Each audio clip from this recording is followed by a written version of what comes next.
Ya, teman-teman, masih bersama saya Halim Chiang di sini. Sudah bosan melihat saya? Ya, mohon maaf sekali, ternyata masih ada beberapa jam lagi pembahasan kita di sini. Eh, Harapannya teman-teman agar tetap menyimak karena banyak sekali materi-materi yang disampaikan di sini akan menjadi jawaban bagi ujian teman-teman ya. Uh, Pembahasan di sini akan menjadi kebanyakan dari soal yang keluar dalam ujian berdasarkan apa yang terisi dalam DVD atau paket DVD ini untuk teman-teman. Jadi mohon menyimak lagi ya. Sekarang kita bahas pada The Science of Fat Loss. The Science of Fat Loss kami buat cukup sederhana ya, yang sebenarnya sudah teman-teman dapatkan dari awal DVD sampai ke level sekarang ini sebenarnya sudah bisa kita rangkum atau teman-teman rangkum sendiri. Saya akan buat sesi ini lebih pendek, terintisari, semoga teman-teman bisa mengikuti atau memahaminya. Satu, Science of Fat Loss adalah untuk bagaimana fat loss bisa terjadi. Sederhananya seperti itu. Satu adalah dengan meningkatkan metabolisme. Sederhana, metabolisme adalah apa? Pembakaran kalori. Pembakaran kalori, bagaimana caranya? Satu, kita bakar dari memiliki otot yang lebih banyak atau bobot murni.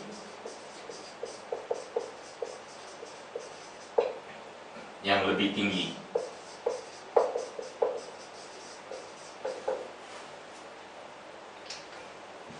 Bobot murni yang lebih tinggi berarti milikilah otot, lakukan dengan latihan beban.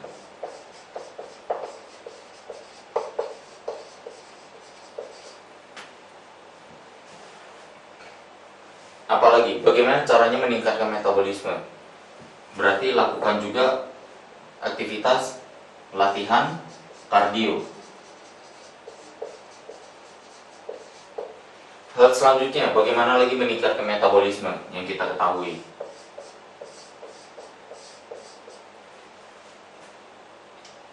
Makan lebih sering.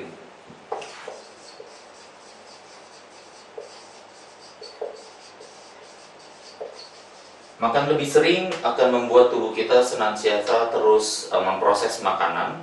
Dengan terusnya memproses makanan, maka pembakaran kalori dari memproses makanan itu akan meningkat, ya. Kemudian pilihan makanan, ya. Kalau kita makan lebih sering, apa yang perlu kita makan? Sebaiknya yang kita makan adalah makanan yang paling alamiah tentunya, dan juga menjadi unsur utama atau pemenuhan gizi kita. Yang paling utama sebenarnya adalah serat dan protein. Karena kedua sumber nutrisi ini kebetulan sekali mengandung nutrisi yang paling esensial, yang paling vital untuk kesehatan tubuh kita. Serat sumbernya dari mana? Sayur-sayuran dan buah merupakan gudangnya atau sumber dari vitamin, mineral juga. Dan antioksidan, bioflavonoid, klorofil, ya, zat-zat warna, likopin, karotin dari makanan. Secara alamiah itulah yang sebenarnya dibutuhkan tubuh dan disuplai secara banyak oleh serat. Dan pada saat yang sama, protein diambil dari katanya protos. Kata asal protein adalah protos, bahasa Yunani, itu yang artinya yang utama, zat pembangun yang terutama untuk tubuh kita. Nah, teman-teman bisa melihat bahwa serat dan protein adalah dua nutrisi esensial untuk tubuh manusia. Plus kalau bisa satu lagi adalah asam lemak esensial. Esensial dalam hal ini adalah yang tidak bisa diproduksi oleh tubuh, ya, sehingga harus disuplai oleh nutrisi luar. Protein juga lebih kurang memiliki 8 asam amino esensial dari total 18-20 asam amino yang ada dalam kandungan protein pada umumnya. Jadi ada asam amino esensial yang tidak bisa diproduksi oleh tubuh yang perlu disuplai juga oleh protein. Jadi teman-teman bisa melihat bahwa basis dari diet kita sudah makan lebih sering dengan komponen makanan seperti ini, niscaya diet kita metabolismenya juga akan lebih meningkat. Secara kebetulan sekali, serat dan protein adalah dua komponen makanan yang paling sulit dicerna oleh tubuh. Dengan proses pengosongan lambung lebih lama, akhirnya rasa kenyang bisa terasa lebih lama juga, sehingga waktu saatnya makan kita tidak dalam kondisi lapar, pilihan makanan kita juga bisa lebih rasional. Dan pada saat yang sama, karena tubuh paling sulit mencerna makanan ini, akhirnya tubuh mengeluarkan tenaga yang ekstra, membakar kalori lebih banyak hanya untuk bisa mencerna makanan ini. Ini adalah salah satu cara untuk meningkatkan kalori juga, pembakaran kalori. Dan pendekatan inilah, ya, pendekatan pertama, metabolisme inilah yang memastikan kita untuk bisa meraih fat loss secara lebih mudah. Ya, latihan beban meningkatkan metabolic advantage. Setelah itu hasil dari latihan beban meningkatkan bobot murni. Bobot murni adalah sisi mesin mobil kita sendiri. Ya, misalnya bobot murni atau otot ibaratnya adalah sisi mobil kita. Sekarang saya berikan perumpamaan kepada teman-teman. Ada satu mobil 1000 cc dan ada satu mobil balap 5000 cc. Sama-sama dinyalakan mesin. Diam saja tanpa bergerak, tanpa berjalan, sama-sama diisi bensin katakan 10 liter. Mana dari kedua mobil ini yang akan mati duluan karena kehabisan bensin? Ya, jawabannya pasti logikanya adalah si mobil 5000 cc ini. Karena mobil 5000 cc ini lebih boros.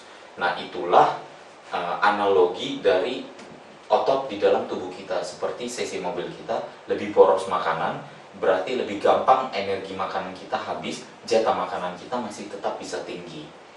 Nah, itu maksudnya dengan keuntungan memiliki otot yang lebih tinggi. Jadi jangan takut sama otot. Yang kita perlu takut adalah sama lemak. Otot adalah teman kita, membantu kita menurunkan lemak, menurunkan musuh kita, yang membuat kita lebih langsing dan lebih sehat, tubuh menjadi lebih kuat, dan bentuknya juga lebih indah. Jadi dengan demikian banyak manfaat ya dari latihan beban plus latihan kardio sendiri yang secara spesifik membakar lemak saat istirahat, saat olahraga. Latihan beban membantu kita membakar lemak saat istirahat.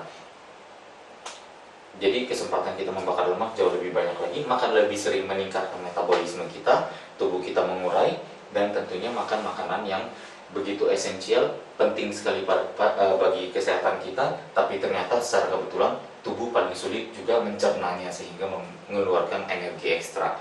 Hal-hal lain apalagi yang bisa ditingkatkan? Bebas. Setelah ini yang utama, barulah masukkan elemen-elemen suplementari atau tambahan seperti apa? Minum air dingin atau air hangat ya. Air dingin sendiri aja memicu tubuh untuk menghangatkan tubuh agar air suhu temperatur dingin ini bisa dihangatkan. Nah, ini menurut teori juga bisa meningkatkan pembakaran kalori. Dipercaya bahkan diyakini minum air dingin lebih kurang 1,2 liter per hari saja bisa cukup meningkatkan, menambah pembakaran kalori sampai 100 per hari. Nah, ini menjadi satu konsiderasi tambahan buat teman-teman. Oh, ternyata minum air dingin bisa. Apalagi misalnya mungkin minum kopi atau misalnya minum teh hijau untuk meningkatkan metabolisme dan lain-lain. Tetapi ingat, itu adalah tambahan dari yang utama. Utama ini jalankan dulu. Kalau hanya menggunakan strategi tambahan seperti itu, tetapi utamanya tidak dijalankan, hasilnya tidak akan secepat yang diharapkan, atau bahkan mungkin tidak ada sama sekali. Ya, jadi ini adalah elemen pertama dari The Science of Fat Loss. Kita langsung pada elemen kedua, yang sebenarnya sudah sedikit banyak tadi dijelaskan dalam peningkatan metabolisme, yaitu bagaimana kedua kita mengendalikan gula darah, blood sugar. Kebanyakan dari kita menjadi gemuk karena selalu kendalanya adalah kita suka makan, bukan karena kita suka makan sebenarnya, karena nafsu makan tidak terkendali. Ya, nafsu makan tidak terkendali karena apa? Karena kita membiarkan gula darah kita drop ke level yang sangat rendah, sehingga akhirnya tubuh kita sewaktu bertemu dengan kesempatan makan menjadi irasional, menjadi ada event pembalasan dendam di sana. Ya, karena kita membiarkan gula darah kita drop terlalu lama. Dalam hal ini sederhananya terjadi karena kita skip makan. kita saatnya makan kita tunda, ya, atau saatnya makan kita tidak makan sehingga kita biarkan sampai ke meal berikutnya baru kita makan lagi. Ini adalah satu perangkap, ya, yang kita pikir oh ya ini hanya urusan kalori, kalau saya diet saya tinggal kurangi tinggal kurangi makan, perbanyak olahraga, ya. Saya dari makan 3 kali sehari menjadi 1 kali sehari. Dulunya saya nggak pernah olahraga, sekarang saya olahraga 3 jam. Dapatnya apa? Kurus dan sakit-sakitan. Ya, justru kita di sini mengharapkan supaya klien kita bisa menikmati fat loss tapi dengan makan makanan yang bergizi, berkualitas, dan juga masih memberikan energi yang cukup, sehingga mereka tidak merasakan sengsara, mereka tidak merasakan lapar dan lemas, ya, dalam menjalani dietnya. Pengendalian gula darah, ya, gula darah yang rendah menimbulkan apa? Menimbulkan yang namanya nafsu makan yang tidak terkendali, ya. Hipoglisemi sebenarnya dalam kondisi seperti ini, tubuh kita craving for sugars, tubuh kita akan meminta makanan, dan saat bertemu makanan, pilihan makanan kita menjadi irasional, maunya makan apa aja. Ibaratnya seafood diet, ya, bukan seafood makanan laut, tapi seafood adalah you eat what you see, ya, apa yang kita lihat semuanya kita makan semua. Ya, tentunya ini akan membuat klien kita bertambah gemuk, dan kalau kita bisa kendalikan ini, kita bisa mencegah mereka dari kegemukan juga untuk terjadi lebih lanjutnya. Yang berarti makan lebih sering adalah salah satunya. Kembali lagi overlap kan terjadi. Baru teman-teman sekarang bisa menyadari bahwa ternyata makan lebih sering ini menjadi salah satu kunci pilar nutrisi kita, ya. Seperti halnya latihan beban dan latihan aerobik yang menjadi pilar olahraga kita. Nah, ini juga makan lebih sering. Kemudian apalagi kita mengendalikannya? Konsumsikan kembali lagi serat, ya, serat di sini. Dan protein. Dan apa? Lemak esensial. Hal yang sama akan teman-teman ketemu lagi. Ya, kita belum masuk dalam pembahasan nutrisi, tapi sekarang teman-teman sudah tahu sedikit banyak bahwa ternyata kita ketemu lagi dengan item-item yang sama untuk mengendalikan metabolisme, memaksimalkan metabolisme, dan mengendalikan gula darah. Yang ketiga jenis makanan ini adalah yang memicu kestabilan dalam energi atau glikogen dalam darah, sehingga tidak terjadi fluktuasi yang tinggi. Gula darah bisa ngedrop karena apa? Kita pada saat kita membiarkan diet makan terlalu, kita jarang makan, kita perlebar interval antar makan, ya, jeda antar makannya sudah terlalu panjang, sehingga menyebabkan kita pada saat mau mengkonsumsi gula darah kita sudah terlalu rendah. Dan pada saat makan, karena pilihan makanannya begitu tidak ada kontrol, terjadi kenaikan yang sangat signifikan juga. Nah, ini akhirnya bisa kita temukan jawaban untuk pengendaliannya dengan serat, protein, dan asam lemak esensial.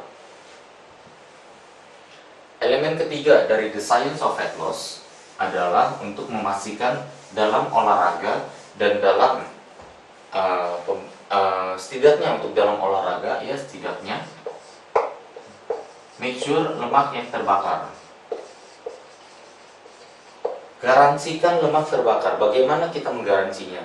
Satu, kita bakar lemak, kita bakar dulu energi gula kita. Saat energi gula glikogen di dalam tubuh kita, bukan gula darah, ya, berbeda. Glikogen di dalam tubuh kita sudah rendah, kita lakukan kardio. Kita berarti lakukan kardio dalam kondisi energi glikogen rendah. Dua suasana atau dua kondisi ini adalah yang pertama pada saat pagi sebelum sarapan,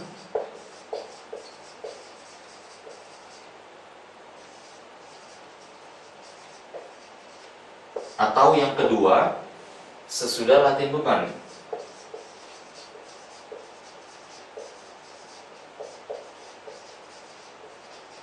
Sekali lagi mohon maaf atas tulisannya yang kurang bagus, ya, tapi semoga apa yang saya sampaikan terdengar cukup rapi dan teman-teman ada waktu untuk mencatatnya.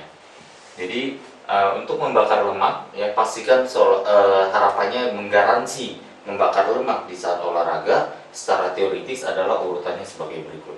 Lakukan kardio dalam kondisi energi glikogen dalam tubuh rendah, yaitu pada saat pagi sebelum sarapan, atau yang kedua adalah sesudah latihan beban. Signs of fat loss, kita maksimalkan seluruh elemen, seluruh persenjataan kita, seluruh angle dari nafsu makan kita kendalikan, dari metabolisme kita maksimalkan, dan dari segi waktu latihan atau berolahraganya kita juga akurat dalam menggaransi penggunaan lemak dalam saat berolahraga. Ini adalah 3 senjata terbesar. Teman-teman jalankan ketiga prinsip ini pada klien, harapannya, dan tentu saya berbicara dalam kapasitas sebagai seseorang yang telah melalui jalan ini dan menjalankan jalan ini sebelumnya dan membuktikan pada fisik saya sendiri, hasilnya pasti ada dan pasti positif. Terjadi penurunan kadar lemak, sementara ototnya akan terjaga, dan fisik prima yang mereka tunggu-tunggu, yang mereka idam-idamkan selama ini, bisa teman-teman bantu wujudkan melalui blueprint ini, melalui peta ini. Ya, demikian penjelasan mengenai science of fat loss. Semoga teman-teman sudah semakin mengerti bagaimana caranya kita merancang atau memberikan satu panduan untuk memastikan penurunan kadar lemak dan mencegah kegemukan secara strategi yang paling ampuh. Kalau ada pertanyaan, sekali lagi dicatat, dan pada saat teman-teman menghadiri pelatihan Tri-Institute, ditanyakan sebelum ujian itu berlangsung di akhir harinya. Terima kasih atas perhatiannya. Kita lanjut kepada chapter atau bab